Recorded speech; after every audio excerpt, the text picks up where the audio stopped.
আসসালামু আলাইকুম সকলকে, নতুন ব্লগে আবারও স্বাগত জানাচ্ছি আপনাদের। আজকে আপনাদের মাঝে কচি কাঁঠাল দিয়ে গরুর মাংস রান্না নিয়ে হাজির হলাম। তো বন্ধুরা, দেখতেই পাচ্ছেন কচি কাঁঠাল আগে থেকে সেদ্ধ করে নেওয়া হয়েছে। আম্মু আগে থেকে গরুর গোশটি রান্না করে নিয়েছে। দেখতেই পাচ্ছেন অনেক ঝাঁঝালো ঝালঝাল গরুর মাংস। এরপর কাঁঠাল রান্না করা হবে। এর জন্য কড়াইতে তেল দিয়ে দেওয়া হলো।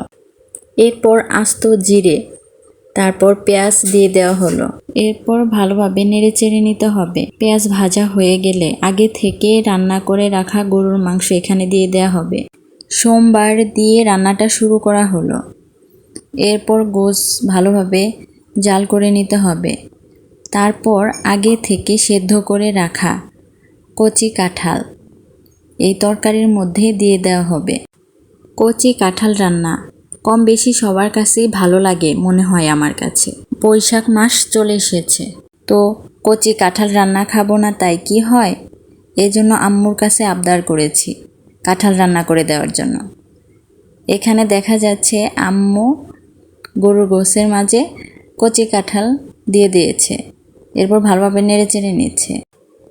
আমাদের ফ্যামিলির সবার কাছে এই কচি কাঁঠাল রান্না খুবই ফেভারিট।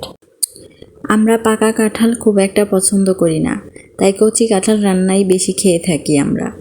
আম্মুর হাতে হলে তো আরও কথাই নেই। আম্মুর হাতের কচি কাঁঠাল রান্না অনেক সুস্বাদু ও মজাদার হয়ে থাকে। এই জন্য প্রত্যেক বছরই আম্মু আমাদের জন্য কচি কাঁঠাল রান্না করে থাকে।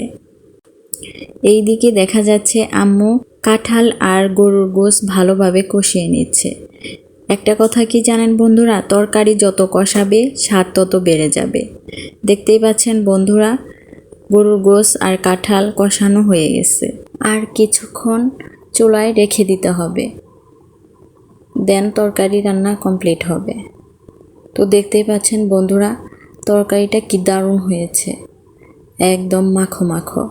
দেখতেই পাচ্ছেন বন্ধুরা, আম্মুর কাঁঠাল রান্না কমপ্লিট। কি দারুণ হয়েছে তরকারিটা, জাস্ট কালারটা দেখেন। আমি তো একটু চেখে দেখিয়েছি, একটু বাড়িয়ে বলছি না। অসাধারণ একটি তরকারি হয়েছে, একদম লোভনীয় একটি তরকারি। বন্ধুরা, ব্লগটি আর বড় করব না, এখানেই বিদায় নিব।